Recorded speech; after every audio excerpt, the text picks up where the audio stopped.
2022 Kentucky Bourbon Hall of Fame induction ceremony and reception. We're thrilled to be back in person again, right? Isn't it great seeing everybody? And welcome our 20th class of inductees after this 2-year absence. And where are my friends David Mandel and Randy Prasty? Where are they? Where are David and Randy? Are they here yet? With the Kentucky Bourbon Festival, I mean, what great weather they ordered, right, for this week. You can't get better weather than there they are. Thank you, David, for the great weather this week. Perfect Kentucky Bourbon Festival weather. So good luck on Bourbon Festival this week. As you've heard me say before, the Kentucky Bourbon Hall of Fame is by far my favorite event of the year. It's the one time when we can all get together and celebrate bourbon's heroes and toast those gone by. There's usually a lot of laughter, and sometimes there are a few tears, as I expect today, as the unity and camaraderie of our signature industry shines through. So, real quick, if you are a member of the Kentucky Bourbon Hall of Fame, please stand so we can say thanks for everything you've done and continue to do for our industry.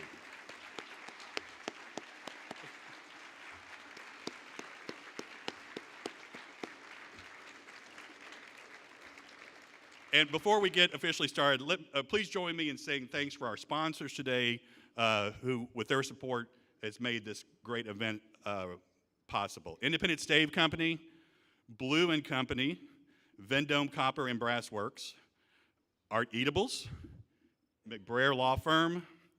I used to live in Winchester, so I'm proud to say L81, Winchester Swampwater, I love it. Alpha Lit, Louisville, Elmwood Inn Fine Teas, and Michelis Event Company. So thank you to them for sponsoring today.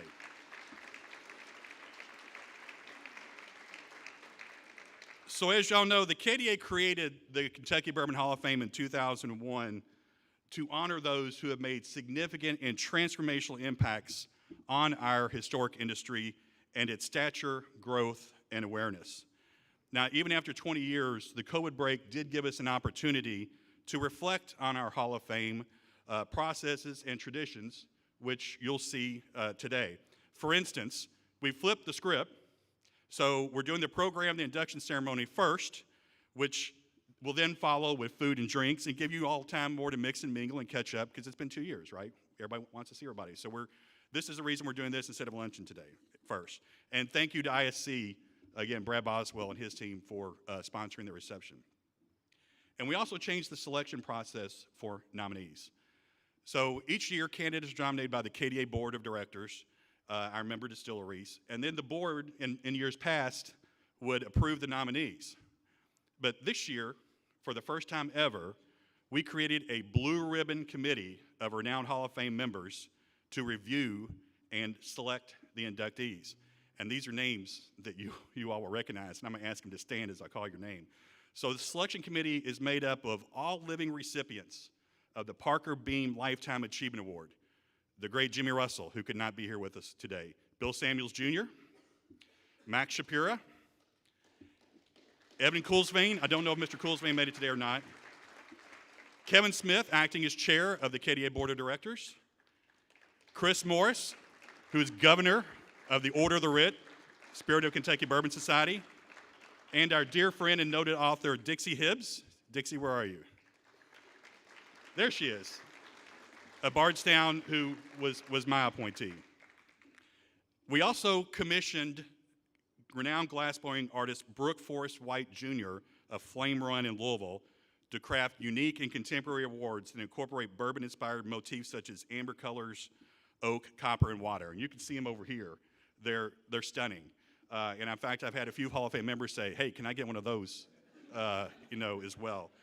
We had hoped Brooke could be here today, but he is finishing a massive 25-foot sculpture to his mentor, the late famed glass artist Stephen Powell from Center College, which will be installed in a month. So we understand that he's busy, but these are absolutely phenomenal awards.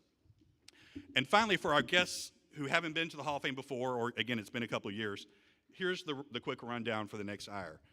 While I am the MC and color commentator, we do have a tradition at Hall of Fame regarding formal introductions. So since we are a distilling family that values collaboration and friendship, each inductee is introduced by someone from outside of their distillery and if possible, a current Kentucky Bourbon Hall of Fame member. So just in case you're wondering why somebody from Maker's Mark is introducing somebody from the Van Winkle family, it's because bourbon transcends brand lines. And at the KDA, that spirit of collaboration is the foundation of everything that we do. 142 years ago, a group of distillers met in Louisville and realized that they could accomplish a lot more by working together than standing apart. Now, I know we say that a lot, but let's pause a moment and think about what it means. These pioneer distillers set our industry on a path that we celebrate here today. I mean, take a look around you. Yeah, we're competitors, right? But very few industries have such a rich history of working together and celebrating each other's successes, offering assistance in times of need, and standing in solidarity in good times and bad. We have proven time and time again that we are stronger by working together. We are a family. I mean, hell, half of y'all are related, right? So it's this spirit of unity that is the hallmark of the KDA and Kentucky bourbon culture, and I think it deserves a round of applause.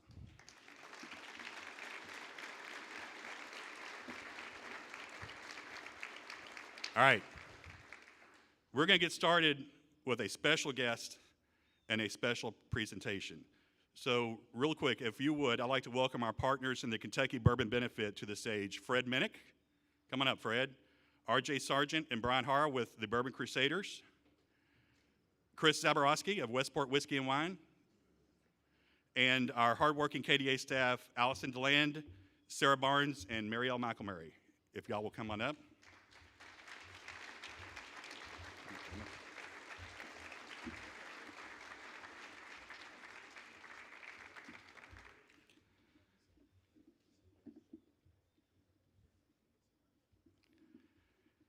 We're very fortunate today, our special guest, to welcome Kentucky Governor Andy Beshear, who was the first governor to ever attend the Kentucky Bourbon Hall of Fame event.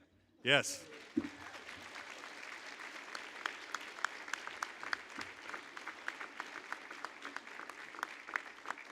Governor Beshear has long been one of our industry's strongest supporters, and we deeply thank him for his confidence in our industry and partnership in keeping Kentucky the one true authentic home for bourbon. Now, I think I'm safe to say that when he was elected in 2019, Governor Beshear had no idea of the challenges that he would face in leading our beloved Commonwealth. A once-in-a-lifetime pandemic, the tornadoes that ravaged western Kentucky just before Christmas last year, and the catastrophic floods, obviously, that devastated eastern Kentucky. In fact, an Associated Press story last week called him Kentucky's consoler in chief, and he has done a tremendous job in leading us through all of these disasters. Yes, absolutely.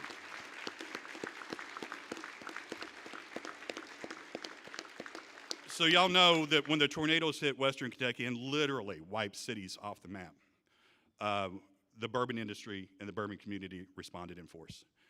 And we were able to raise, thanks to y'all's generosity, $3.4 million for western Kentucky. And we said at the time, we hoped we would never have to do that again. But when the floods came to eastern Kentucky, this partnership that you see here today, without even being asked, immediately reassembled to facilitate the second Kentucky Bourbon Benefit Auction, this time to raise 100% of the proceeds for the Team Eastern Kentucky Flood Relief Fund.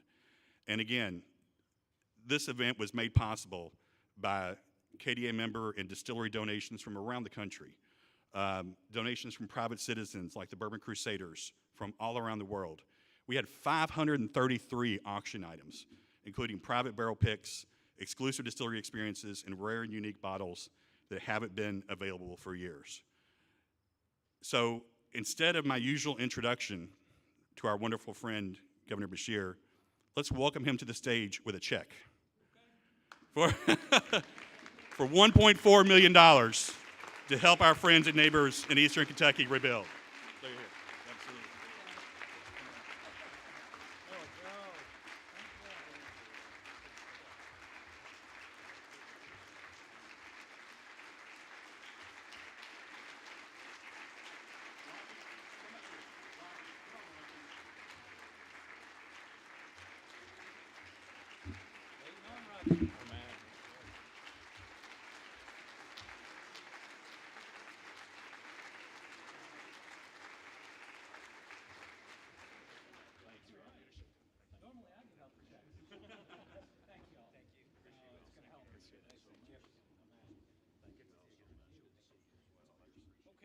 don't have to do it again. Yeah. Me too. All right, good morning, everybody. Look, normally I'm the one that gives out the checks. But let me say to the KDA, to everyone who donated, thank you. And just like the Tornado Relief Fund in Western Kentucky, the KDA is the single largest contributor to the Eastern Kentucky Flood Relief Fund. Thank you.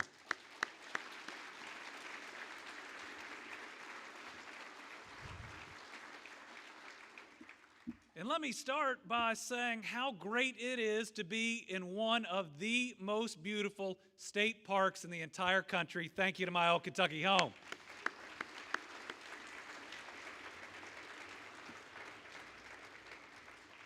I cannot think of a better way to celebrate National Bourbon Heritage Month than to be here with the Kentucky Distillers Association to help honor the folks who have guided the signature industry to greater and greater and greater heights, perhaps greater than any of us thought was imaginable. Bourbon is America's native spirit, and the industry is so important to Kentucky's economy and culture. You know, it may have been 30 years ago that another product was the introduction that people across the world might have had to Kentucky. Today, I think that's bourbon. One of the first ways that people get to know us, that people see the name Kentucky, and what drives people here, as you see in the hundreds of thousands, where they come down to taste your delicious products, but they also see everything else that Team Kentucky has to honor. As much as anything made by man or woman, bourbon represents Kentucky. Its warm welcome, its rich character speak of our land and our people. Bourbon's rise in recent decades to the very top of the global spirits trade has benefited so many Kentucky families, and the momentum shows no sign of slowing. Our bourbon and spirits sector is a nearly $9 billion industry with an annual payroll of $1.23 billion. It employs 22,500 people. Folks, that's 22,500 families that can support one another, that know how they're putting food on the table, that know how they're going to afford their prescription drugs, that can secure health care, and that can ultimately raise healthy, successful children. So to the industry, thank you for everything you do for our families.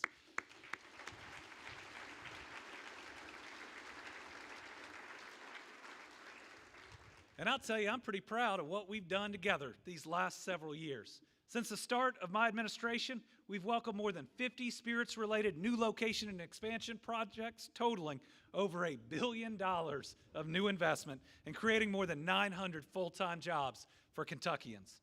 Bourbon's growth worldwide has been amazing to witness, and it was one of the reasons I was proud to work with my friend, U.S. Secretary of Commerce Gina Raimondo. When she came into office, the very first thing I was doing was calling her about getting rid of those tariffs. In fact, I called her a little too early. She hadn't picked up the first 3 or 4 times I called Barry. I think I told you this story. When she finally called me back, she said, "Andy, were you watching my hearing with the U.S. Senate?" And I admitted, I said, "No, Gina, I wasn't." She said, "I know, because you were calling me during it." But she was confirmed. And I remember in that first conversation, it was the first conversation she had about it, and then had conversations with so many of you here. And I remember 1 week before they got the job done, I went up there to make sure it was going right, and she sat down, looked across the table, and said, "Ending these bourbon tariffs is my #1 job as cabinet secretary." And she got the job done.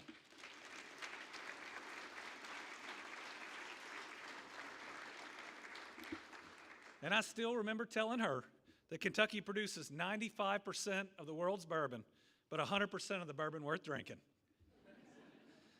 And I still remember getting called for an article about a distillery setting up somewhere else and saying, "Oh, Kentucky doesn't have anything extra than we do to offer." And they said, "What do you have to say to that?" And I said, "You tell that person, good luck."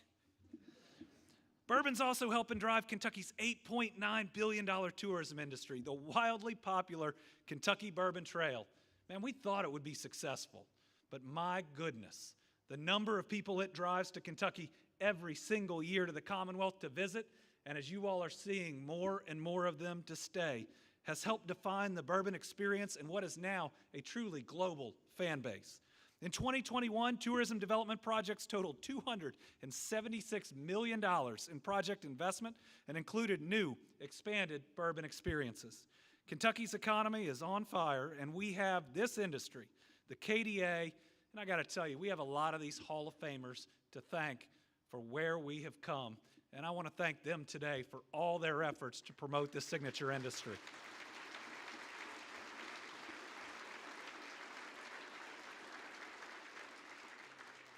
And to give you just some concept of how much energy there is, just think about this. I'm going to give you just a few of the projects that have been announced just this year alone.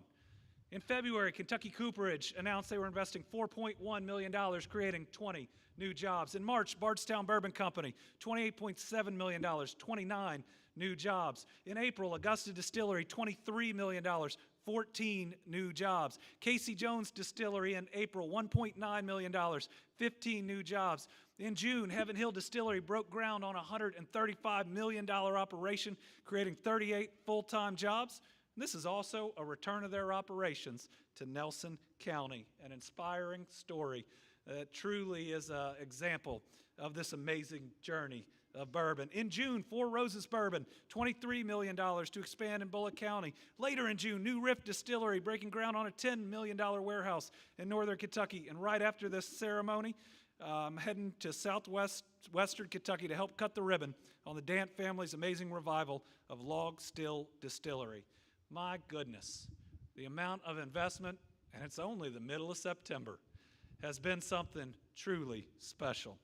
My apologies, I know I've skipped over a few announcements. There's one really big one coming, and that's just how hot that bourbon is right now.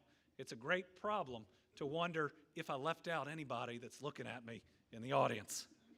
But bourbon's contributions to Kentucky's economy and our people's pocketbooks are impressive all on their own, but one thing that I've seen since becoming governor is that the KDA and the people all across the industries aren't just engaged in commerce, you're engaged in our community.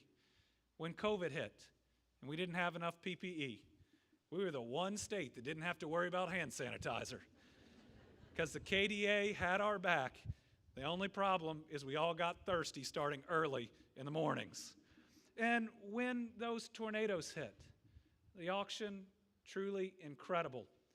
When the flooding hit, it wasn't just the check you've seen today, it was providing water to communities that desperately needed it. I got to tell you, every single time that we have faced a challenge these last 3 years, the Kentucky Distillers Association and the bourbon industry has stood right there, shoulder to shoulder with the people of Kentucky. You all aren't just an amazing industry, you're amazing citizens, you're amazing leaders, and you care about the people of Kentucky. And that's why we're going to continue to support this incredible industry and keep as much of it as possible in this Commonwealth. I can't tell you how much I appreciated the bourbon auction and what it did for the people of Kentucky. You think about the fact that it raised almost $4.5 million that actually went in to a $16 million pledge that's rebuilding 300 new homes in western Kentucky, and about 50 of them are already under construction. And I remember being told that a bottle signed by Brittany and me went for almost $700. I didn't think that my signature was worth that much, given that I have to sign a lot of things. But then there were 3 people bidding on it, and the 2 others decided to match the winning bid to get their own bottle. They ended up raising over $2,000 for people in need.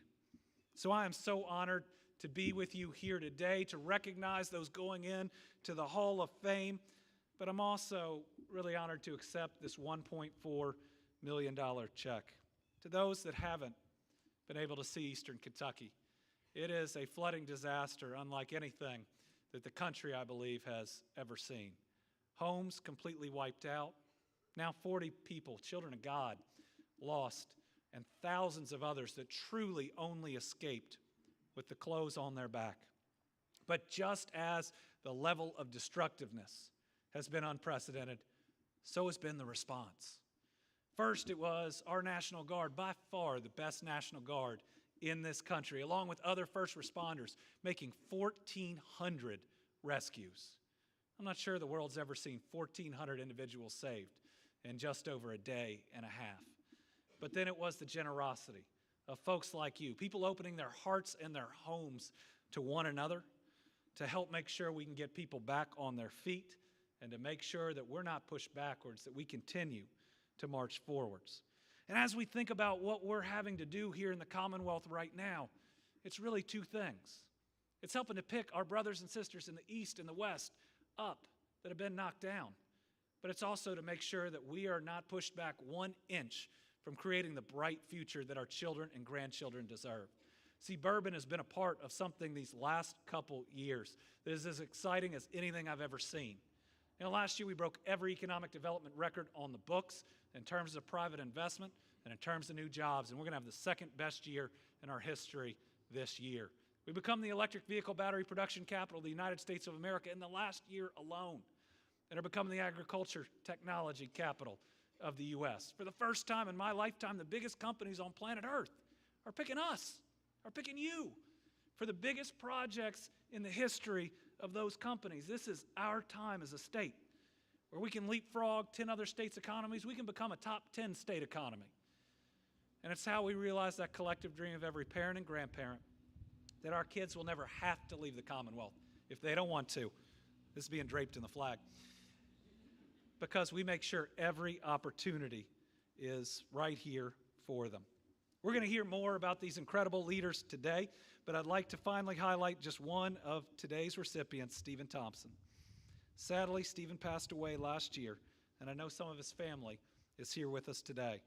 He's a founder and president of Kentucky Artisan Distillery, former president of Brown-Forman Distilleries, and a true pioneer in the craft bourbon space.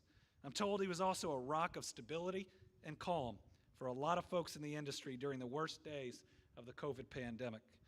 On regular update calls, Stephen would encourage everybody to follow the science and do what was right, even when it's tough. And I know how hard that can be when people are scared. It's leaders like Stephen who make this industry so much more than a business.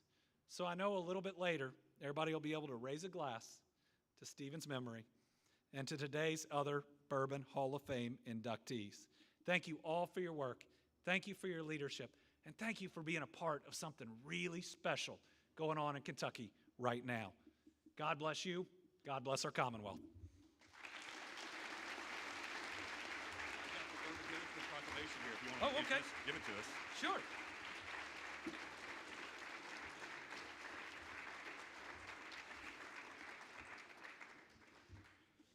All right, and today we also have the official proclamation for Bourbon Heritage Month that I'm happy to present to my friend Eric. Right. Thank you very much. All right. Wonderful. All right. People get bored when I read it. Thank you, sir. All right, let me find my cheaters. Where'd I put them? Are they on my head? No? Here they are. Okay. Just checking. Y'all laugh. My staff is going, yeah, they're probably on his head. All right. Thank you, Governor Beshear. And tell your dad you're the first to ever come here. All right? Okay. All right. All right. Now, for those of you who have known me, especially my staff, I'm never short of words, but I'm going to get out of the way here today and let the stars shine. So if everybody's ready, Andrea, are you ready? You look nervous. Are you ready? Okay, let's make some history. All right, please welcome Barry Beckton of Diageo, a member of the 2016 class of the Kentucky Bourbon Hall of Fame and Senior Director of Federal Affairs and Whiskey States for Diageo, to introduce our first industry award recipient, Andrea Marie Wilson, Chief Operating Officer and Master of Maturation at Michter's Distillery.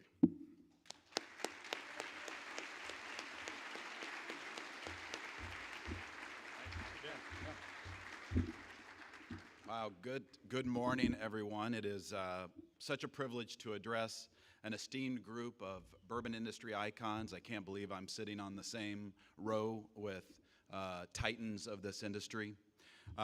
It's also great to be in the company of so many wonderful public officials. Governor Beshear, thank you for your address. Rocky Adkins, Chairman Yarmouth, boy, thanks for everything you've done for this industry. We are certainly going to miss you. I think Senator Jimmy Higdon may be here somewhere. I haven't had a chance to say hello. There he is. Thanks for all the work that you do to support us as well. And welcome all friends and family members of the honorees. I know this is a special day, and it's an exciting time to be a part of this industry. But most importantly, it's a tremendous honor. I'm not going to look at you because I'm going to cry. It's a tremendous honor to introduce my friend, former colleague, and longtime collaborator on all things KDA, Andrea Wilson.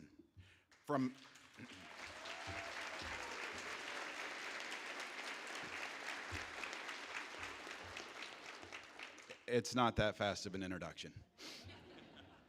From an early age, Andrea, likely spurred on by her grandfather's tales of moonshining, showed a genuine interest and fascination with the bourbon and distilling industries, something she formalized through her studies at the University of Louisville, where she earned both a bachelor's and master's degree in chemical engineering, which means she's way smarter than I am. Fortunately for me, as well as many others, Andrea has always been more than willing to mentor and share her knowledge in an effort to work towards the greater good for this industry. When I first took on government relations responsibilities in Kentucky, I was a bit of a neophyte when it came to distilling issues. But it didn't take me long to realize that I needed to hitch my ride to Andrea. There was no one at Diageo more committed, harder working, or more respected when it came to the vision for what our bourbon business could and should be.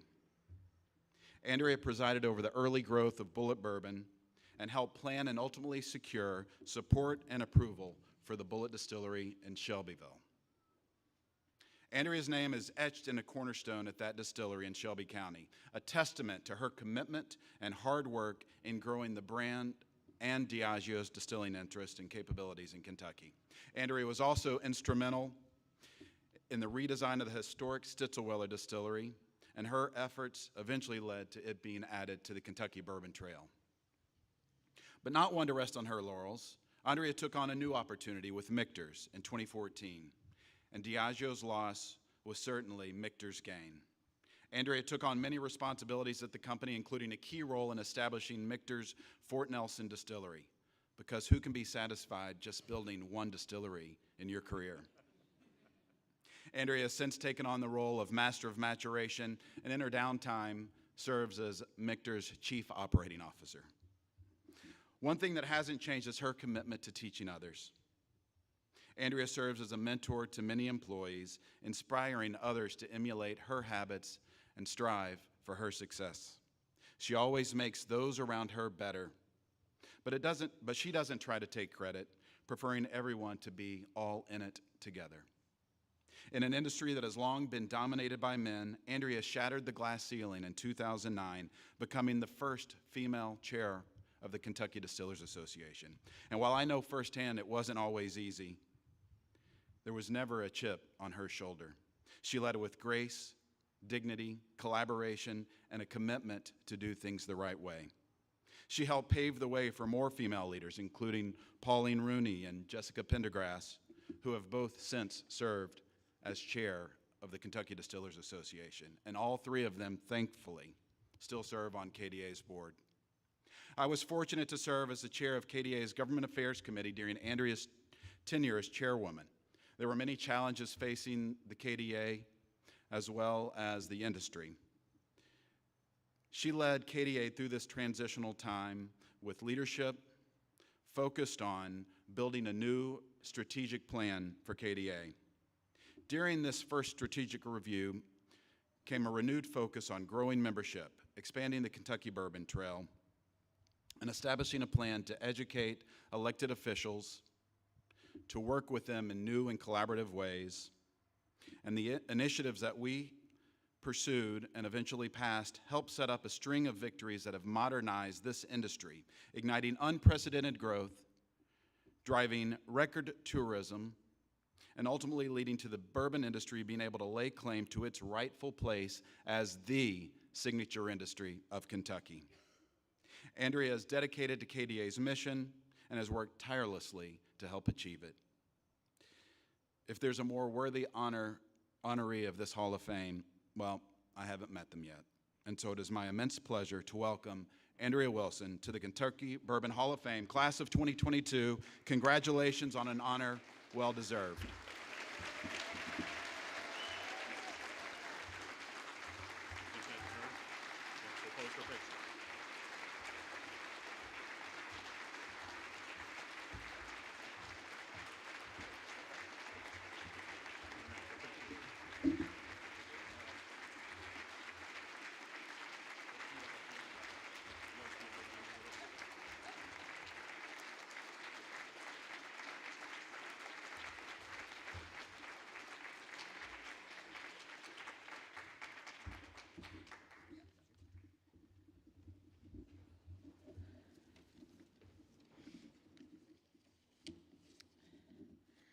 That was a lot. So Barry, thank you so much for such a wonderful intro. It's a tremendous honor to be inducted into the Kentucky Bourbon Hall of Fame. Such an amazing and inspiring group of people being inducted today for their accomplishments. I sat here and I listened to the governor tell the story of the journey that we've been on in Kentucky Bourbon. And it's hard for me to believe what's happening. I grew up in this industry. I love it very much, but I can honestly remember the days when, and some of you may have heard me tell this story, when I would go into, a steakhouse somewhere and I'd be like, oh, look, there's one bottle of Kentucky bourbon. Amazing. And I would be so thrilled to see it there. But I had friends, who went out of state to other universities, and no Kentucky bourbon even present in those states. And so it's amazing to see what's happened. Now you have Michelin star chefs using Kentucky bourbon. You have great mixologists all over the world making fantastic cocktails. You have, just so many bourbon communities celebrating the spirit and something in common that everybody enjoys, this beautiful brown amber liquid. And you can even find it in your soaps and shampoos now and, in your bourbon barrel furniture. So it's everywhere. And I think about, what the governor said about it being America's native spirit. It was named that in 1964 by our Congress, but I think it's only now that it's really penetrated the fabric of America and really represents what we all wanted it to be so long ago. Now I think back, on my days when I joined the Kentucky Distillers Association in 2005 was my first meeting, and I was the only woman to come into that room. And, I have to be honest, it was a little intimidating. You have all of these industry icons sitting around talking about the industry, and then I walk in, and but I just said, you know what, I'm going to do this, and I'm going to represent this industry, and I'm going to be a part of it, and I'm very thankful that I did. I can remember in 2009 when I was elected the first woman to chair the Kentucky Distillers Association. We were sitting in a room discussing the future of the KDA and developing a roadmap for ensuring Kentucky bourbon's success. The to-do list was quite long, and 3M was making a lot of money off of all of our little sticky notes that we were pasting everywhere about all the things that we needed to do. But there were many things: building institutional knowledge across the state, increasing the knowledge within our own communities, changing the image of Kentucky bourbon from sin to signature, expanding the Kentucky Bourbon Trail, and on the list went. Many of us have dedicated our lives to this industry. It is what we do, it's our passion, and I'm incredibly grateful to be recognized for the contributions that I've made in my career. I want to say a special thanks to the KDA, which has completely transformed from only one part-time president. Mr. Hamilton is here today. And to now having Eric at the helm and the whole staff to help champion the industry. It's a very different time. Although there are many in the industry who have helped to shape and mold me, I want to recognize the journey of my life. This is the part where it might get a little emotional. and my husband, my family, my friends, and all those who've been here to support me and provide me the highest level of understanding of my sacrifices in doing what I believe will impact the next generation coming up in Kentucky bourbon. I would be remiss if I didn't mention my grandfather, who sparked my curiosity, inspired me to pursue Kentucky bourbon. I also want to mention my dad, who instilled in me the discipline to pursue education and my dream. As I approached my time for college, there were not course curriculums like there are today, sharing the fundamentals of Kentucky bourbon like there are so many of now. Instead, I chose the closest thing to that curriculum, which was chemical engineering. I remember my dad and I discussing it and his raising concerns about the career path based on it being a limited field for women, but I wanted to follow my dream and I was willing to push. I worked hard, I pushed hard, ultimately was only one of just a few women who graduated with their master's in chemical engineering. As a woman, I'm proud of my contributions and thankful to all those women and men who have helped to shape me. Of course, my mother, who instilled in me the no fear attitude. My grandma, who was the first woman to get a beautician's license in Louisville. My grandmother, who taught me the strength of relationships that last a lifetime. My aunts and my dear uncles, who always helped me with whatever I needed. My dear friend, Frenchie Sweat, who taught me so much about this industry. Pam Heilman, Peggy No Stevens, Susan Riegler, Lois Matus, and other bourbon women. My best friends, and of course my brothers, who have been there through thick and thin. I'm grateful to all of the writers who've taken the time to share my story, knowledge, help consumers engage across bourbon communities all over the world. Now I want to share special thanks to the Malioco family and the whole Michter's team, who have given me a tremendously rewarding experience at Michter's and afforded me the opportunity to lead such a talented group of individuals to realize their full potential. But more than that, giving me the chance to be a senior leader in an organization as a woman to allow other young women to see someone like them in this role. Anyone who knows me knows that I'm incredibly dedicated to creating the next generation of amazingly talented young women and men. I will be forever grateful to the impact that you've had on me and the next generation of Kentucky bourbon makers. Lastly, I want to finish by answering a question I was asked. Someone asked, why is Kentucky bourbon so special to me? Sure, the color's beautiful, the aroma is enchanting, and the taste is something to savor, but it's way more than that. For me, it's when I realize for each bottle of Kentucky bourbon sold, every single one, there are many, many memorable moments that will come from it. It's that moment when someone says they're buying a bottle of Michter's for my son when he turns 21, or for that special wedding anniversary, or to celebrate a father's legacy of life. It's in fact that we have the privilege to create something so special, to be a part of those special, precious moments of everyone's life. So cheers to all. Thank you very much for this wonderful honor. And let's celebrate.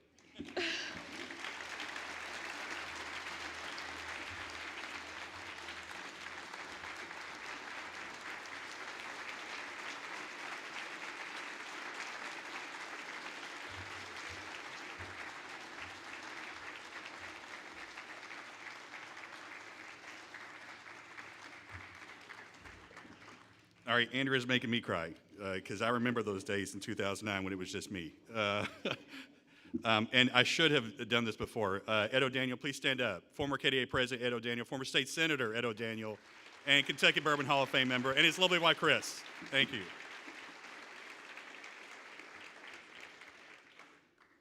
Now welcome Bill Samuels Jr., Chairman Emeritus of Maker's Mark, a member of the inaugural 2001 class of the Kentucky Bourbon Hall of Fame, and the 2017 recipient of the Parker Beam Lifetime Achievement Award, to introduce industry recipient Julian P. Van Winkle III, President of Old Rip Van Winkle Distillery.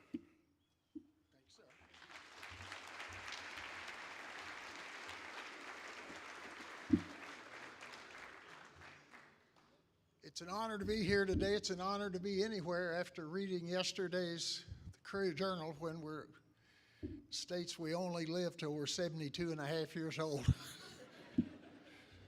It's very scary when you get my age. It really is. It's a special honor for me to be able to introduce Julian P. Van Winkle III for a much-deserved place in the Kentucky Bourbon Hall of Fame. After Julian's family sold the Stitzel-Weller Distillery, his father created the old Rip Van Winkle brand. His father passed away in 1991. I knew him well, and in order for Julian to have control over bottling, he soon thereafter purchased the old Hoffman Distillery near Lawrenceburg, Kentucky.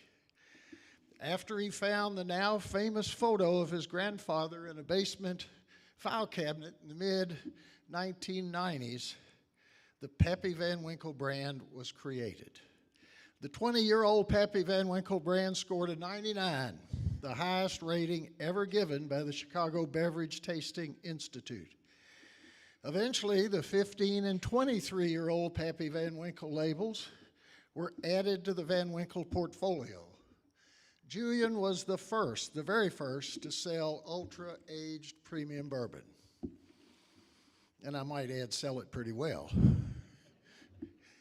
In 2002, Julian joined forces with Buffalo Trace Distillery, which continues to distill, age, and bottle the Van Winkle brands today. In January of 2009, Julian was honored to be nominated as a fellow at the Southern Foodways Alliance annual meeting at Blackberry Farms. In 2009, he became the first Kentuckian to receive the coveted James Beard Award. And in May of 2011, Julian won the prestigious Wine and Spirits Professional Award. Whiskey Magazine honored Julian in 2017, indicting him. No, I'm going to indict him in just a minute. The indictment part comes later. Inducting him into its Hall of Fame. Julian comes from a great bourbon family, which really not only includes he and his grandfather, but also his father, Julian, and his uncle, King McCoy. Each of these gentlemen, an industry giant that my family has known for well over 75 years. As a child, I remember how helpful they all were in helping my father get Maker's Mark started. It's one of those things you never forget. I also remember my first drink of bourbon as a 12-year-old while visiting Pappy in his Stitzel-Weller Distillery. Very illegal, Governor.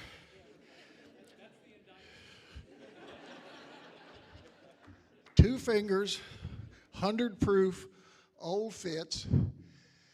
I took a big gulp and thought I was going to die. I give you now a gentleman most worthy of this high honor, my friend Julian P. Van Winkle III. There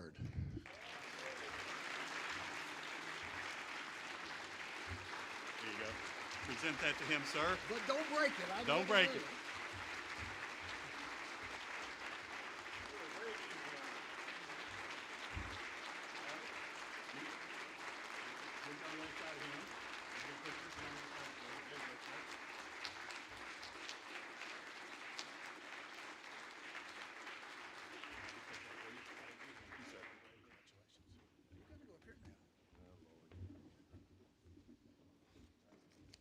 You have a big sheet. I have a little tiny sheet, Andrea. Not very easy to follow you. Thank you, Bill, very much. I'll get back to you later. But I do want to say thank you to the KDA for having me and my family here. This is quite an honor just amazing that Bill Samuels and his family has surprisingly thought that I was worthy to be in this Hall of Fame, and I'm honored to be part of this great group here, and very proud of Andrea also, who we kind of toiled together back in the day, not knowing where this industry was going, but we stuck it out because it's the only thing we knew how to do, right? Is that my dad always said, why don't you go apply for a banking job or an insurance job in case this bourbon thing doesn't work out? And I did. I got one bank interview, and that was about as far as I went with that. I didn't know the difference between a liability and an asset back then because all I had was the liability part. But thanks to also, people always say, how did, this bourbon thing, why is it, when did your brand start to take off? And I can't answer that. It's tiny little pieces of help along the way, and it's aligning yourself with good people that are a lot smarter than I am and a lot better at my business than I am, as far as giving me good guidance. And then you obviously have to have a good product, which really helps because the ratings are one thing, but people will let you know if you don't have a really good product, and they'll let you know fast. So that was always been the easy part for us in our family. My sister Sally produced this book in 1999, But Always Find Bourbon, which really people would say, well, tell me about your business. And I would just hand them Sally's book. It was great. But it got the whole history of our family, and a lot of different bourbon families in Kentucky were in the book and talked about them, and we are a family. It is an amazing thing. When I was toiling away down in Lawrenceburg, Kentucky at the old Commonwealth Distillery, which was the Hoffman Distillery before I bought it, the bottling equipment would break down, and Darlene, another big part of my life as far as Darlene Gillis from Lawrenceburg, who ran that place with me for 20-something years, she'd call Jimmy Russell, and he'd send a mechanic over to fix the bottling line, and thank God, or I'd still be down there, because I didn't have a clue. I could get to a certain point, and that was it. But people like that in the bourbon business, it's we're all family. The production side of it is incredibly close. You get to the marketing side, it gets a little bit cutthroat. So those guys are a little bit mean. They got to eat too, but it's a little bit different on that side, a little bit more competitive. But again, a lot of help, and very grateful that everybody helped me along. My family really helped me along too. Buffalo Trace knocked on my door in 2001 and asked me if I wanted to do a joint venture with them. At that point, I was buying whiskey mostly from Stitzel-Weller, thanks to Andrea and Frenchie. But that supply was drying up because bourbon was becoming more popular. The vodka and the Frost 880 days were getting over with, thank goodness, so the bourbon was coming back up. And so I was buying aged whiskey, but I needed to have whiskey in a warehouse for the future. And Mark Brown knocked on my door and said, want to become a partner? And I said, well, I'm doing okay. And I thought about it for about 2 seconds.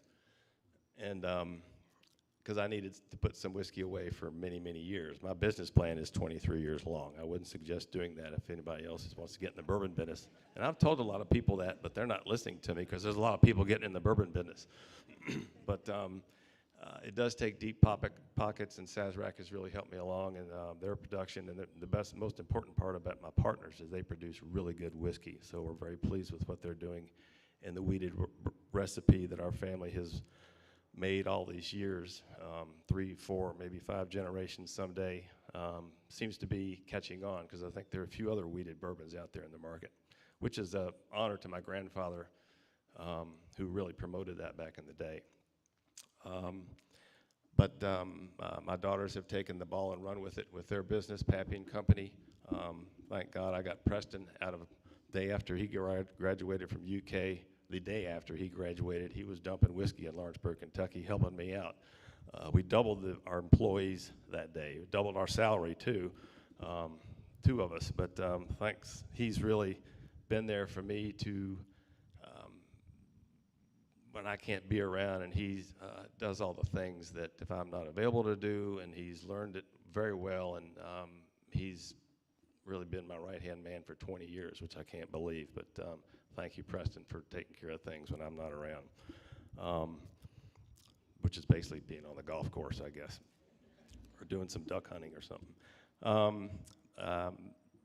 The Samuels are so important in our life, and it's our lives, and we this weekend in Louisville, the Bourbon and Beyond event is going on, and we're doing a little panel with the Browns, the Van Winkles, and the Samuels, just because we're all have these relations, family-wise and business-wise together. So it's really, it's so important to be in the Kentucky bourbon business, but it's very special because there are not many of us in the family bourbon business from Kentucky. Before Prohibition, there were tons of them, but that took out a lot of them. But it's really important to me and our family to be in the Kentucky bourbon business and having a generational thing going. Gen 1 going to Gen 2 is hard. That's probably the hardest one. We're trying to do Gen 3, Gen 4, Generation 5. It's a tough thing, but we're going to make it happen because it has to survive, because there's too much history in our brand and our family and all the Kentucky bourbon families to not carry this thing on. So we're going to make this thing continue on, and damn with the vodka and damn with the tequila and the scotch and all that. Sorry, Damien, scotch. I know you're back there, but it's really important to us to keep this thing going. So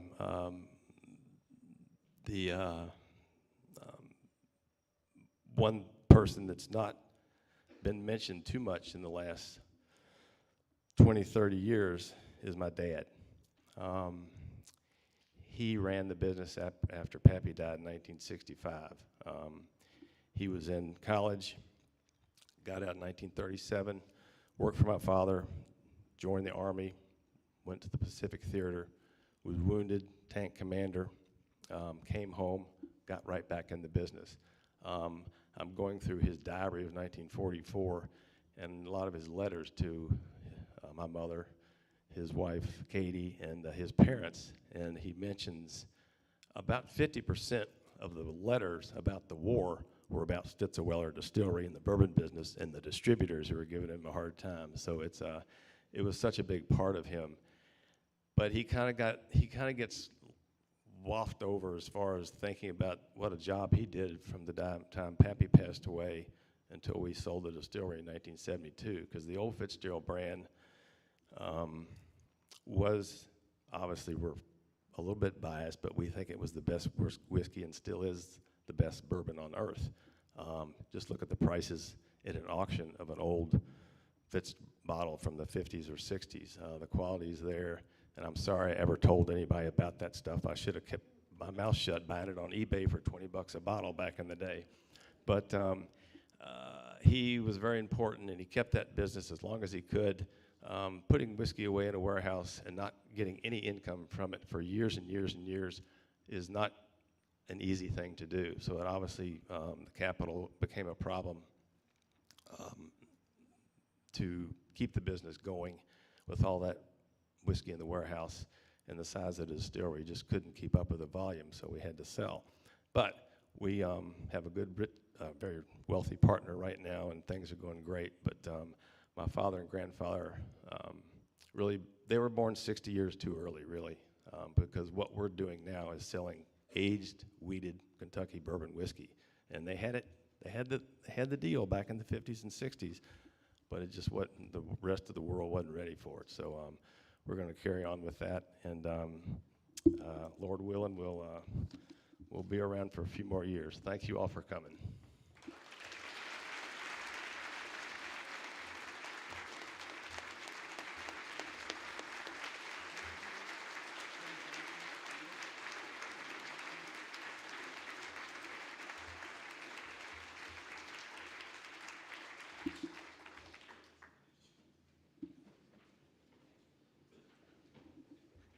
Thank you, Bill, and thank you, Julian, and congratulations again.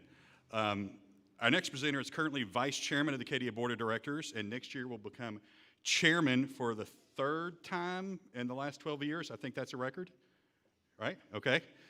So I know he wanted to say thank you to the Acadia Board for its hard work. So if you are a member of the Acadia Board, please stand so we can say thank you for all your work in guiding this industry. Come on, Paul, Mark, Chris, Kaveh, you're a member of the board. Pauline, Gigi, Kevin Smith, chairman. I'm probably forgetting somebody out there. All right, please welcome Chris Morris, a member of the 2017 class of the Kentucky Bourbon Hall of Fame, Master Distiller and Vice President of Whiskey Innovation at Brown-Forman, to introduce Industry Award recipient Kaveh Zamanian, founder, whiskey maker, and CEO of Rabbit Hole Distillery.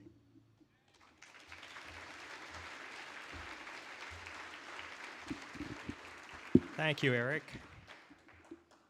You may know Kaveh as an innovator, as the creator of the Rabbit Hole brand, the builder of an innovative whiskey, I don't know what you would call that distillery in Nulu, Rabbit Hole Distillery, where you can see our product being made as never before, as an impetus in the development of the southeastern side of Nulu.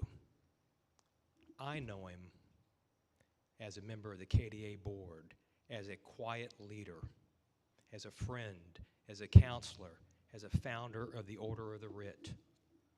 And if you want more details on Kaveh, you can scan it in your program. But I'd just like to say thank you, Kaveh, for all of your leadership and assistance on the KDA board and the Order of the Writ. Please come and accept your award.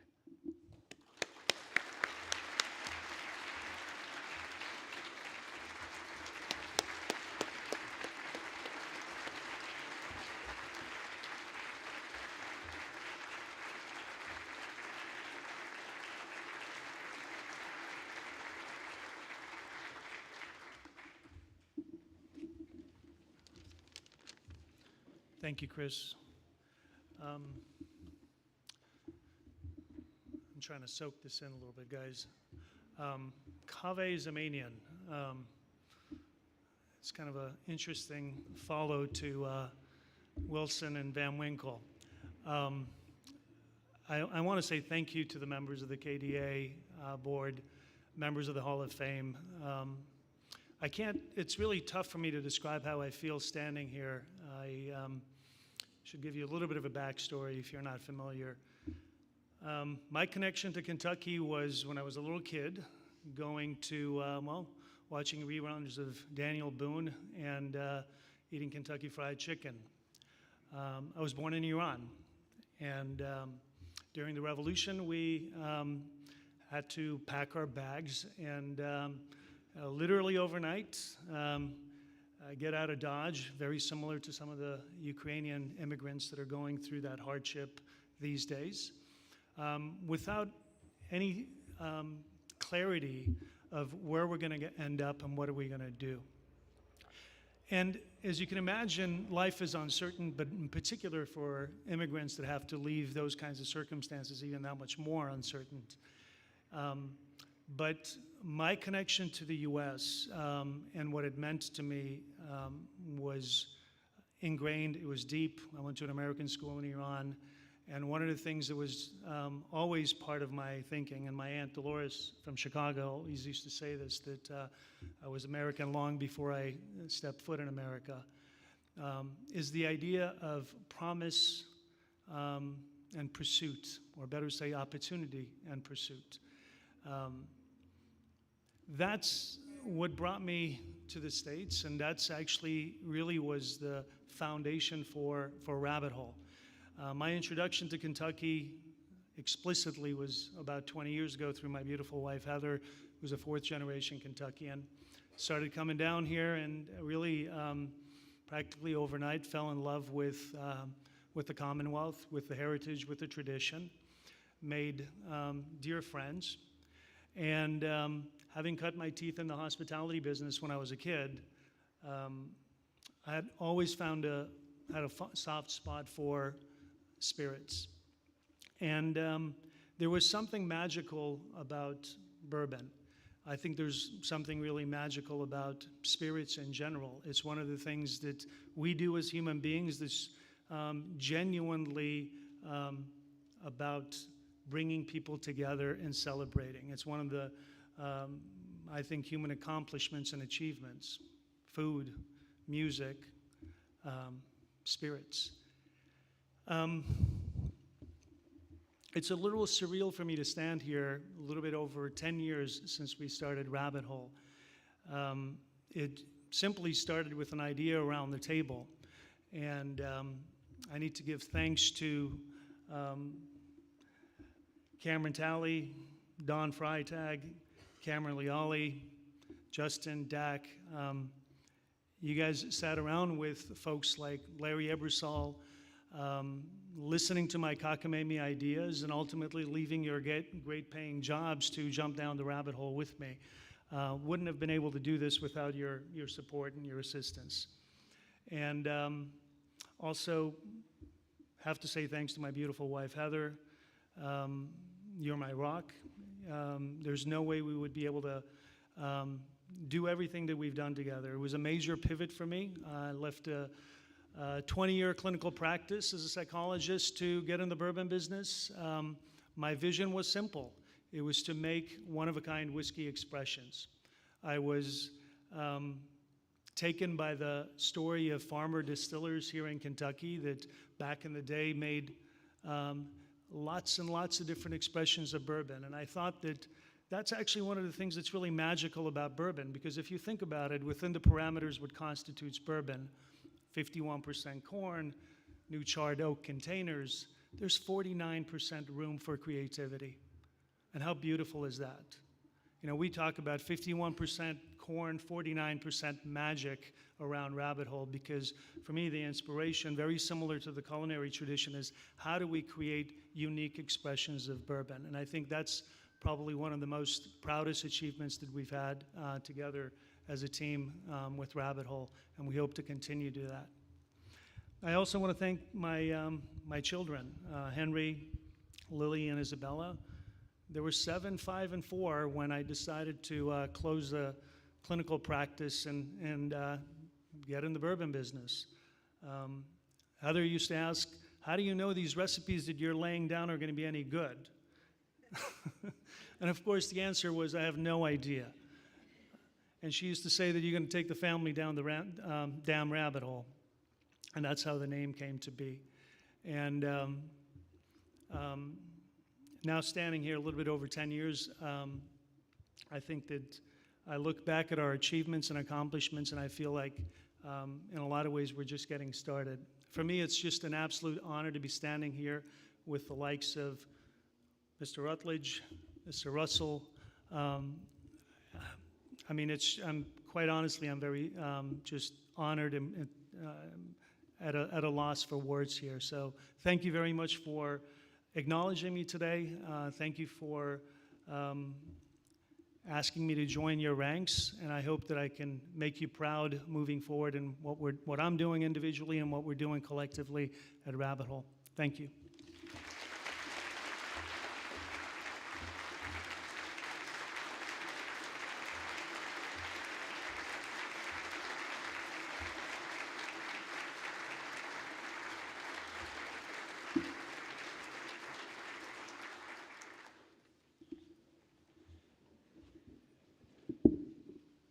All right,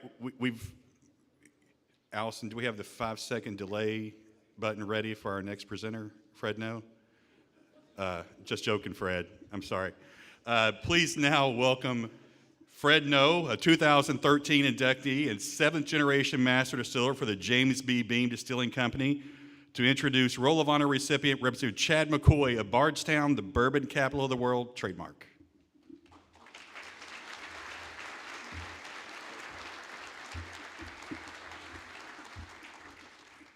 Thanks, Eric. You're not going to need delays today. I'm going to keep it clean for Chad. For sure. No, it's an honor to be here to introduce my friend, and actually a great friend of all of us in the bourbon industry. You know, Chad McCoy, is a great friend of mine. We both have a lake homes down at Barron River. So we get together quite often. We might share a drink or two. But to introduce Chad, he's a great member to be in this Kentucky Bourbon Hall of Fame. He Since he graduated University of Kentucky in 1995 with a law degree, Chad's been a great friend of the bourbon industry. He's represented a wide array of clients, from multinational corporations to indigenous people who just need somebody to represent them in court. Chad, he's married to a lovely wife, Dr. Holly McCoy, who is actually my primary care doctor. So I got good connections at the lake if I need a doctor. Or somebody to get me out of trouble. It's pretty good to have a lawyer and a doctor on speed dial. They're also the proud parents of Woody and Hunter. They're good guys to have around in case you need a little strong back to help you at the lake. But since Chad was first elected to the House of Representatives in 2016, he's worked very hard, to bring opportunities to his district and to this entire bourbon category. Representative McCoy has been a true representative of Nelson County, frequently holding town halls to meet with constituents, to engage with the most pressing issues. Chad was always willing to reach across the aisle, to accomplish much needed goals. Some of Chad's accomplishments while he was in office was he supported House Bill 415, allowing Kentucky-based products to be shipped to other states that have reciprocal laws. He also sponsored House Bill 500, which legalizes the popular private barrel selections that further enhance bourbon tourism and help our business here in Kentucky. He sponsored House Bill 400, which legalizes shipment of souvenir bottles to Kentucky Bourbon Trail visitors. His sponsoring of House Bill 100 in 2017 established the Vintage Spirits, which allows Kentucky bars, restaurants, and package stores to assemble libraries of great bourbon and spirits, which also attracts several tourists here to the Kentucky from all over the world. Representative McCoy was awarded the KDA's 100 Proof Award in 2018 and 2020. He's one of only 2 lawmakers that has received this award twice. Within Representative McCoy's district, there are 7 distilleries: Heaven Hill, Luxaro, Willett, Bardstown Bourbon Company, Preservation Distillery, Log Still Distillery, and the James B. Beam Distilling Company, Booker & O plant in Boston, Kentucky. It is also known, Bardstown, he's also the representative here in Bardstown, which is the bourbon capital of the world. It has been my pleasure to introduce my friend, my lawyer, drinking partner, Chad McCoy, as an inductee into the 2022 Bourbon Hall of Fame. Unfortunately, Chad can't be here with us today, but we've got a little video that he has sent, and Chad's a cool dude. Thank you, guys.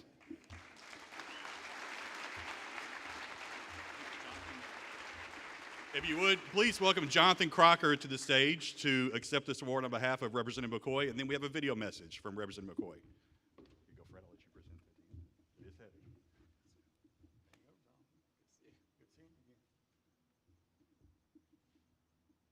you need someone to put him in the middle there with that? There you go. That's it? Yep. All right, there you go. It's heavy now. Don't drop it, Chad. I'll get us both. Would you like to say something? Sure. Yeah, I'll hold that for you. Fortunately for Chad, he's in Greece, so he couldn't be with us today. And while he's recorded some remarks, he wanted me to personally thank the KDA for this incredible honor and award and congratulate his fellow inductees. So thank you.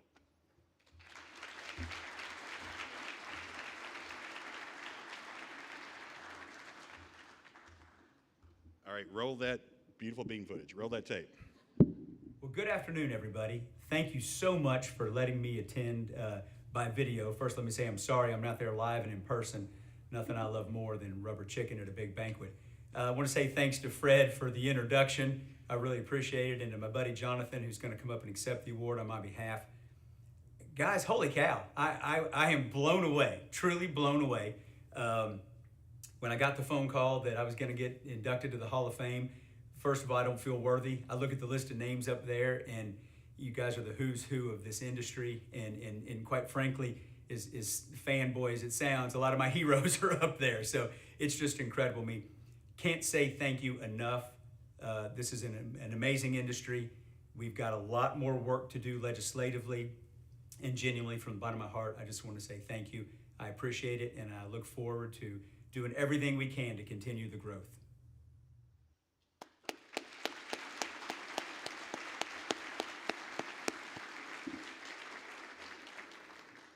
All right, now please welcome Max Shapira, the 2018 recipient of the Parker Beam Lifetime Achievement Award and Executive Chairman of Heaven Hill Brands, to introduce Hall of Fame Roll of Honor recipient, Congressman John Yarmouth of Louisville, the Bourbon City.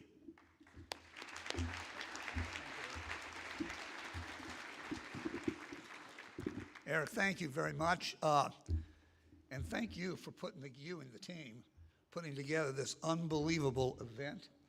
Not only the inductees been fantastic, so worthy, so well deserved, but it's just the fact that we can all be together celebrating Kentucky's great spirit signature product. And after 2.5 years, it's about time we've been able to do this, and we can celebrate that as well. So thank you very much for what you've done, what you've been able to get together here today.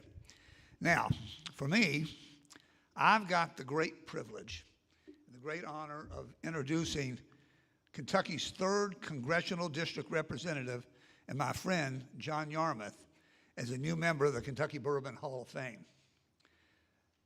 While his presence has been largely in Washington over the last several years, John's roots are firmly planted in Kentucky.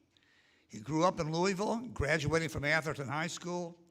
After obtaining his college degree from Yale University, John came back to Louisville and distinguished himself in our community through his long ownership of the iconic and somewhat irreverent Leo newspaper and involvement in so many local products and initiatives, with his impact reaching deep into our community before his election to Congress.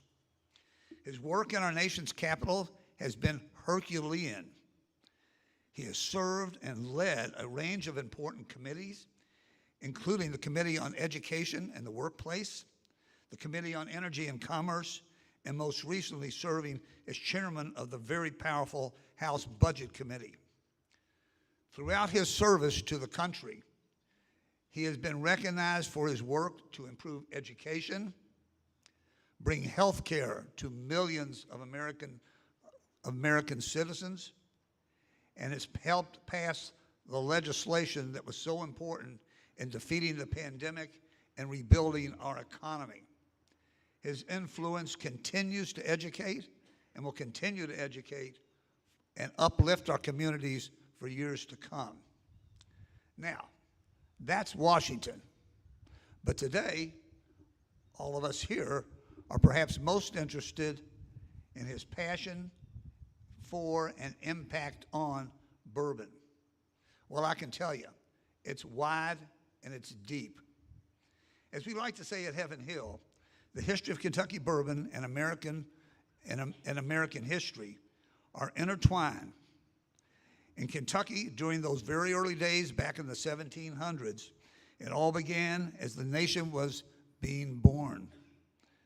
It just so happened that around here we had plentiful corn, and we had immigrants who brought over their distilling knowledge from their home countries, and the Kentucky whiskey tradition began. Now, I'm not going to bore you with a lecture on the American History 101, but what happened in the 1700s included some regulation, some government taxation, a constitutional ban on the sale of our products, going through the wartime production situations, and generally gained the attention of a lot of government interest in what would become today one of the largest economic drivers for our Commonwealth. Now, as we've enjoyed the bourbon renaissance and the rise of a Kentucky signature product for the past 2 decades, we've also been supported by John fighting for our success in Washington. A staunch defender of America's native spirit, he has spent nearly 2 decades advocating on behalf of the Kentucky bourbon industry. John efforted hallmark reforms that have been helped lift this industry to be the economic powerhouse it is.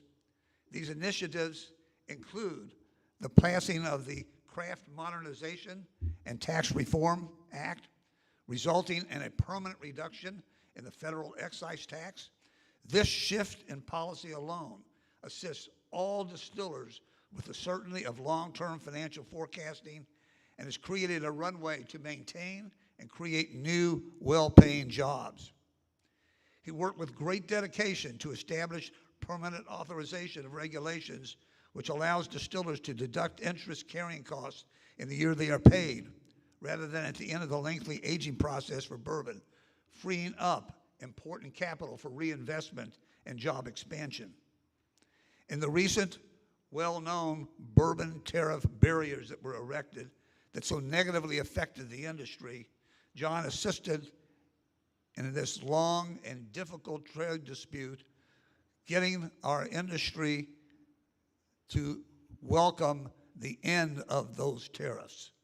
His persistence kept the pressure on and was instrumental in helping to reopen the door to resume the rapid growth from thirsty markets in the European Union and United Kingdom. He has supported distillers' efforts to eliminate fees imposed by the Food and Drug Administration and also helped the industry to navigate through regulations regarding the production of hand sanitizer during the COVID-19 public health emergency, allowing us to give a helping hand to so many in need. One more thing to add, and I put this in the category of, I'm not sure if this was a help, but it sure didn't hurt. One of John's early efforts upon arriving on Capitol Hill was to establish in 2009 and co-chair what was then called, and is still called, the Congressional Bourbon Caucus. It was a bipartisan group of members that got together for post-day, I'm going to put this in quotation marks, bourbon tastings, bringing back to us to a more simple time when both sides talked to each other with a sense of camaraderie and fulfilling discussion. Some of this, of course, was to educate other members on our industry and the dynamics that were involved.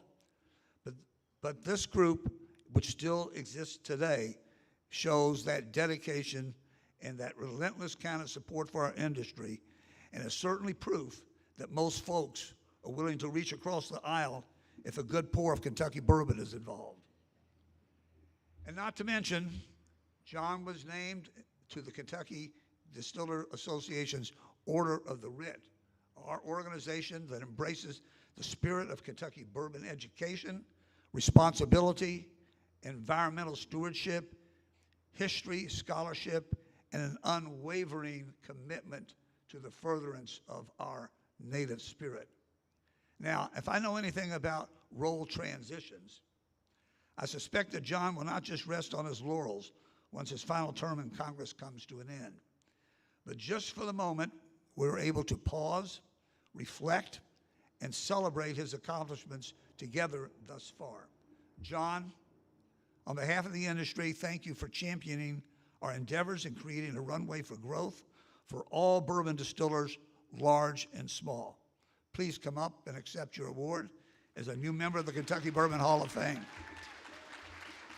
that to him.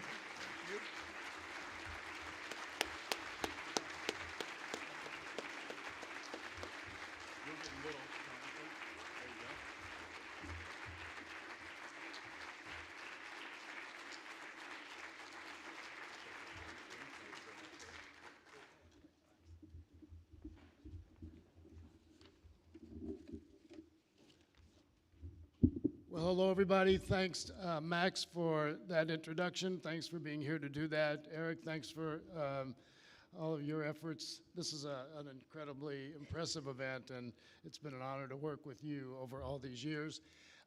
Thanks to the KDA for this incredible honor. Thanks to all the members of the Hall of Fame for deeming me worthy. I thought I might qualify just based on consumption alone, but it has been quite an honor to represent this industry in the United States Congress.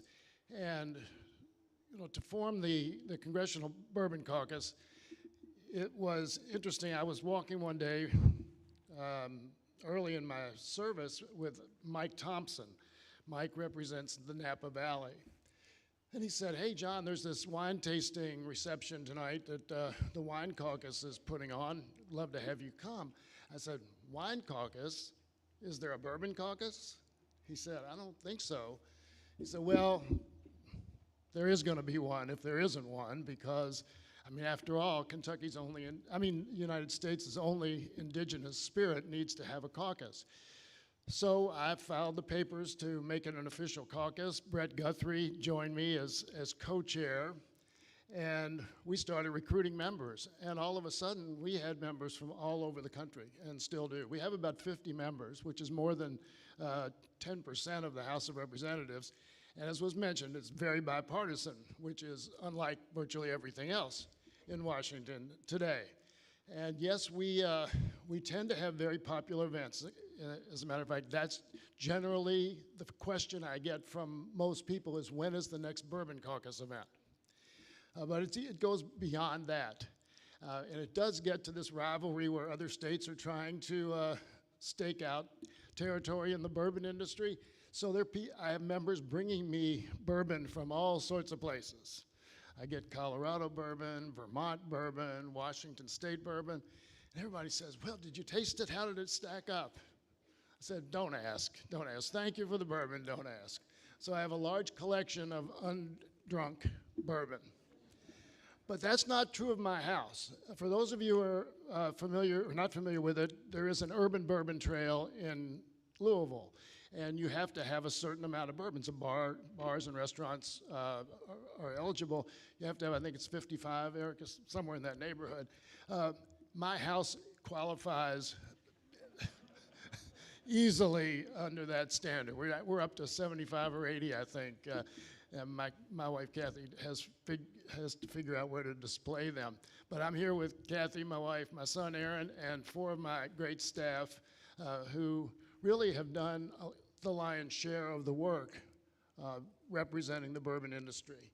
And I do say, when I'm, most people in Washington, if you can be identified with something, that's how you're known. When I got there, I was known as a golfer, and people would always comment about golf. Now, even though I'm chairman of the Budget Committee, when I'm introduced by Nancy Pelosi at an event or by Chuck Schumer at an event, they always introduce me as the chairman of the Congressional Bourbon Caucus, not the House Budget Committee. And I don't regret that in the slightest. Just one thing I want to say before I close, and this is a real luxury. In Congress, we generally, if we're on the floor of the House, we generally have at most 2 minutes to talk. Usually it's 1 minute, and we get gavelled down pretty quickly if we exceed it. This is a real luxury to not have somebody timing me.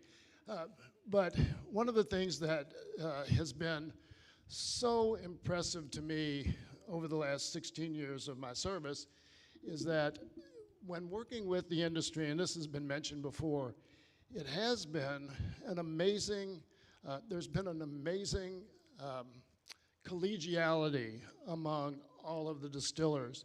And when we would have an event, sometimes it would be a political event, I'd have a fundraising event, and I'd call on distillers to help me with it. They didn't say, "Well, is so-and-so going to be there, or who else is going to be there?" They just said, "Sure." And that's been true of events that we've done for the general population of the House. We've had Bourbon Caucus events where we invite everyone. We've had 700 or 800 people come to these events. And the Discus and the distillers have worked together to supply product and to help educate those who come to these events about how the bourbon's made, the traditions, and so forth. So it's been a real joy. It's been a labor of love to work with the bourbon industry over my term, and it's a great group of people, a great product, and as we all know, it's the thing that Kentucky is best known for, and I'm very proud to have helped sustain and to promote that image in Washington, D.C. and around the country. And so thank you once again. Thank you for allowing me to make this part of my farewell tour. That was a joke. Although apparently not. But I am retiring. January 3rd will be my last day, but it will not be my last day, my last drink of bourbon, I guarantee you that. Thank you so much.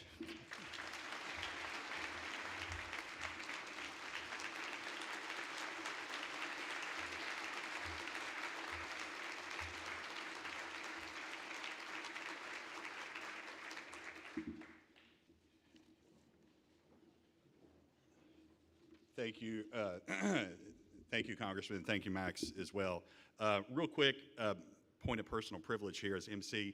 Let me recognize, I know Barry's already mentioned, Senator Jimmy Higdon, Senator, whose district, I believe, you have more than half of all the barrels in Kentucky in your district, right? Thank you. And several times today, bourbon tourism has been mentioned, and you can't think bourbon tourism without thinking Freddie Johnson of Buffalo Trace. Freddie, yeah. Thank you for coming today. We love you. Thank you. And the KDA has mentioned a lot today, and we certainly appreciate your support. But I'm the lucky guy that gets up here and is able to take credit for a lot of this stuff when actually it belongs to our staff. So please thank Adam Johnson, Colleen Thomas, Mandy Ryan, Sarah Barnes, Muriel McElmurray, Andy Franklin, Allison DeLand, and Jack Mazarak. Did I leave anybody else out? Sarah Barnes, everybody else? Thank them for all their hard work. My philosophy is hire people smarter than you and get out of their way, and they do all the work behind the scenes. So thank you all for them. And also, I want to introduce a special group of guests today who bid over $1,000 in the auction to be able to come here today as part of our Kentucky Bourbon benefit. Wright Concrete from Pikeville. Wright Concrete, y'all here? Yeah, here we go. All right. Thank y'all for your contribution, and also get to know them because they're building Wright Brothers Distillery in Pike County. You're aging barrels in an old abandoned coal mine. Very cool. And we hope for soon that they'll be KDA members. So thank you very much. All right.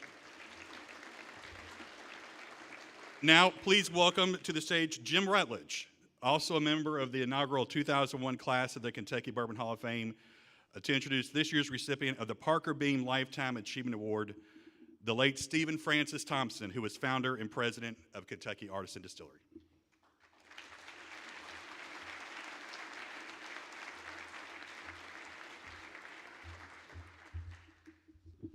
Thanks, Eric. I also want to thank Jeremy Deaver and Paul Tomaszewski, not Tomaszewski, but for working so hard and putting so many hours in making sure that Steve was nominated and receiving this prestigious honor. And it's an honor for me being here.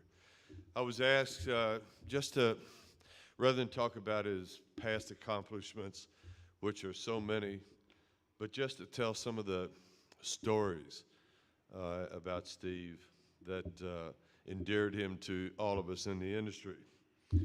When he finished up his project in Hawaii, got back to Kentucky, he was wanting to stay in Kentucky.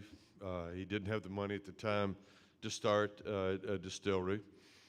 So Steve was always thinking out of the box, and he was looking at the rail industry and thinking of all the commuter trains and big cities, the trains that you can catch from Boston to New York, Washington down to Atlanta, or from LA to Chicago and back. But he said one thing they all have in common are the toilets. He started, his first company was RF Industries, which made toilets for the rail industry and repaired the ones that weren't working properly. And I was always, what does RF Industry have to do with that? But RF was for Royal Flush. And But there were so many stories about Steve. We go on for hours and hours. It was a few years ago, I had a meeting down at Vendome with Mike and Rob Sherman. And prior to the meeting, Rob and I started sharing Steve stories. And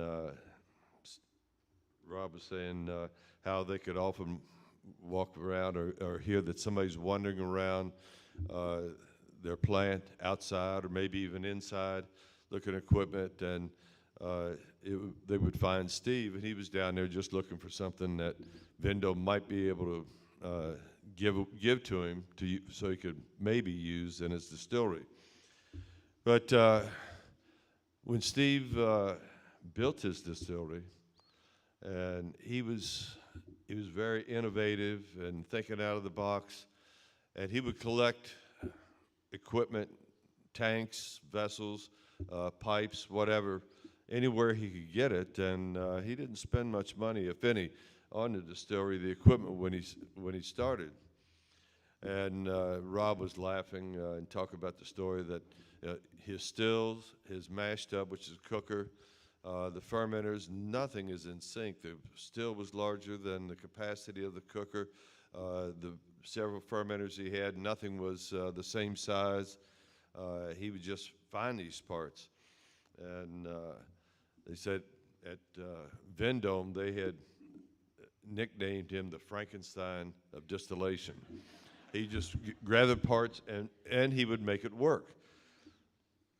It was just a few years ago. If you knew Steve, you would often hear him saying, well, if you dress like you don't have much money and you buy something, you can probably get a discount, or even better, get it for free. And that's why he was walking around Vendome. But he was also, just a few years ago, he picked up 5 800-gallon stainless steel with copper steam tubing in it, cookers that were used by a tomato canning plant, which is just not too far from his distillery. He brought them all back, and he didn't know how he was going to use them. He didn't have room for 5, maybe just one more tank in his distillery of some kind. Originally, he thought he was going to use it for a cooker, a second cooker to supplement what he already had. He later changed his mind. He says, I think I want a still, combination pot still, column still. I've always wanted that. So he decided to take this vessel to Vendome, have them put a flange and a column on it, and he have the still he'd been wanting. So one very cold, Jeremy tells me, it was very extremely cold December morning. Steve and Jeremy packed up, loaded up the still, took it down to Vendome, and on the way, as they were approaching the Vendome copper, Steve spotted a forklift driver in the driveway of the plant, and he got his attention real quick and said, hey, we need to unload this tank here. We're going to have some work done on it. And the guy said, well, I've got to get hold of Rob, make sure my boss okays this. And Steve said, oh, I've already talked to Rob. He knows everything about it. And he even brought it up again later. And he says, I've talked to Rob. He knows exactly what we're going to do. And so the guy finally unloaded it. As soon as they got the tank off in the middle of the driveway of Vendome, Steve and Jeremy jumped back in their truck and headed back to Crestwood in the Kentucky Artisan Distillery. And about 15 minutes on the way back, Steve makes a phone call. And he says, hey, Rob, this is Steve Thompson. I just want to let you know I just dropped a tank down there. I want you to make a still out of it, and I'll need it by April, 4 months from now. And, of course, Rob was caught off guard. That's the first time he had heard about this. And so Rob called him a little bit later, a couple days later, to talk about it. He said, I've looked at your tank. We can cut the hole in the top. We can put a flange and a column on it. We can get it done, but we're really busy now. And we could probably get it done by June. And Steve says, that won't work. I need it by April. I don't know why he needed it by April. He just wanted it by then, I think. But again, Rob says, we can't get this done in 4 months. Well, Steve says, well, in 4 months from now, I'm going to have the money to pay for it. If you wait till June, I'm going to be broke again. So if you want to get paid for the job, you need to get it to me in April. And Vendome delivered the still, completed in April. Our business is, distilling business is very hard one to get into. You know, if you get the money, once you have the funds and you have property, you do some land preparation, you buy the equipment, you build the distillery and all the tankage in and out. It could take 1.5 years to 2 years to get things started. And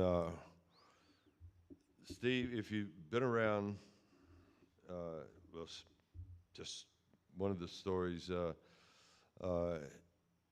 it's so difficult because for the first, you get 2 years, then you're filling the barrels, aging those barrels. So takes about maybe 5, 6 years, maybe 7 years before you can get some money coming in. So a lot of the distilleries, and most of them probably, contract distill for other people who, or they start a bottling operation to contract with other people to fill their bottles. And so Steve decided, or they decided, needed some money to have a small bottling operation. And whether he was, they were distilling on contract or bottling, he would always tell the people he was negotiating with, you can get the price, you can get the deal, but you can't get both. And he was talking to, I think, a guy from eastern part of the U.S. For a bottling contract, and the gentleman wanted him to bottle some aged rum, some young, relatively young rum, and they finally made a deal. It was going to be a 3 to 4 year old rum, and after some time, month or so, after the bottles were and the supplies, the bottles, the labels, the closures were all in the plant, then they had to get the rum. When the rum arrived, it was clear, unaged rye. So rum. And Steve called the guy and said, how was that rum you wanted us to bottle? And the guy said, 3 to 4 years old, so very light color. And Steve says, well, we've got some caramel on hand. And if we mix just the right amount of caramel, we can get you a rum that looks like it's 3 to 4 years old. And so the guy finally agreed to do that. So Steve gets out his calculator, goes through a bunch of calculations, calculated how much caramel they need to add to this volume of rum to make it look 3 to 4 years old. So they did it. When it was all blended, at the end of it, they looked at it and something was wrong. And so he called the gentleman back and said, what was that age again you wanted the rum to look like? He said, 3 to 4 years old. He said, well, I just made you a premium 8 to 10 year old rum, so do with it what you want. But that was Steve. That's, you know, the distillery, I remember the first time I saw what he was going to, he just had all the equipment in the distillery. He hadn't started putting it all together yet. And he asked me to come out and just take a look at it. And he started explaining this, how he was going to make this tank, a cooker, this was still, this might be a second still, and nothing matched. It was just all stuff he'd gotten, mostly free. And, but Steve was a genius. He was able to make things work. An example of that, one of our brands, Cream of Kentucky, we've had a few runs. I've been retired for 7 years, semi-retired anyway. But we've had a few runs of Cream of Kentucky bourbon. And this past year, last year, we decided to, let's try Cream of Kentucky rye. And so we purchased some rye. Whiskey, we bottled at 100 proof, bottled in bond, estate straight rye whiskey. We gave a bottle to Fred Minnick for his Ascot Awards this year. Ended up winning double platinum. And the point here is that the whiskey we use was distilled, aged, and bottled by Kentucky Artisan Distillery. And that's what Steve could do with the equipment he had. So I'm very proud to be up here again to introduce Steve to the Kentucky Bourbon Hall of Fame. Thank you.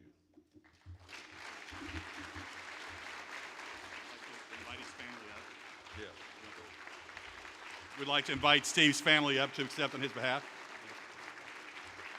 You want to get back here? Very, very heavy.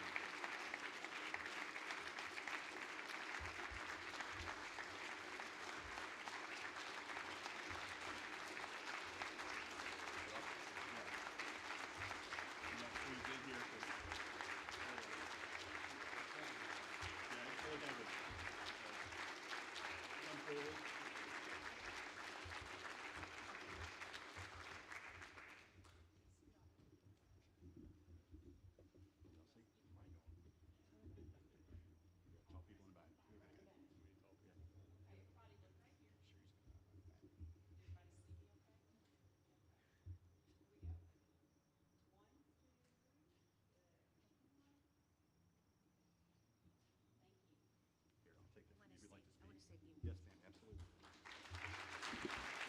I'll put this down here.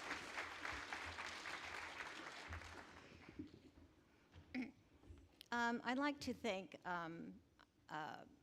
in honor of Stephen's children, Sherry, Katie, Paul, and Stephen, who sacrificed lots of weeks and times without their dad as he traveled throughout the world developing his craft. They sacrificed a lot by not having their dad for special things like soccer games and things like that. And also his former wife, Vicki, who held down the fort almost like a single mom for many times when Stephen was out working and developing his craft and supporting the industry. So I just want to acknowledge how important it is for all of us to remember that it's the families that are the groundwork and the core of why we are able to develop any kind of occupations or professions that makes our world a better place. Thank you.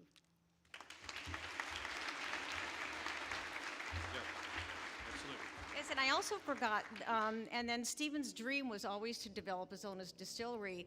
There were some other hardworking people, Jeremy, Ricky, Chris, and Jade.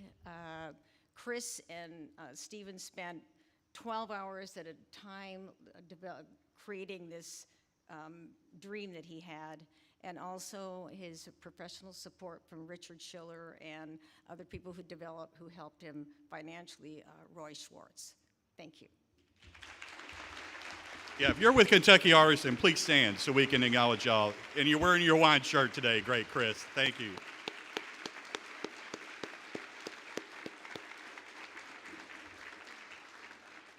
Okay, real quick, before we close our programming, we'd like to honor, because we haven't been here for 2 years, right? And we've lost, unfortunately, several people in the last couple of years. So we do have an in memoriam slide,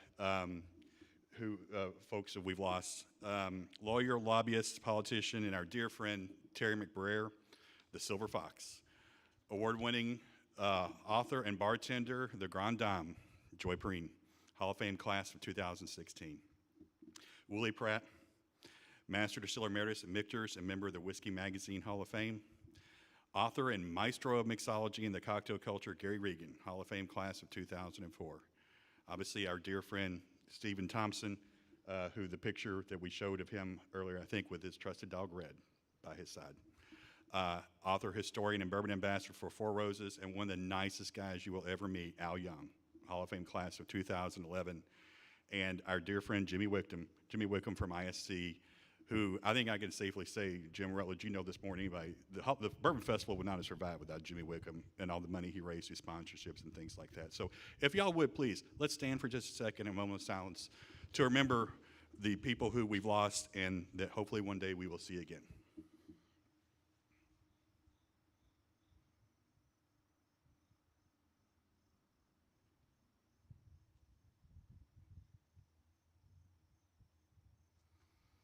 Thank you. All right, it's time for a drink. Right? Okay. To all of our Hall of Fame members, including new inductees, please stick around for a few minutes here so we can do pictures and individual photos with you and your family and your colleagues. All other guests, make way to the veranda for our reception. Again, sponsored by Independent Stave Company, where there's good food and incredible bar, trust me, where we can toast today's inductees and our Kentucky Bourbon family. Thank you all so much for coming today. All right. All Hall of Fame members, if you're a member of the Kentucky Bourbon Hall of Fame, please come over to the stage so Patty can get a group photo.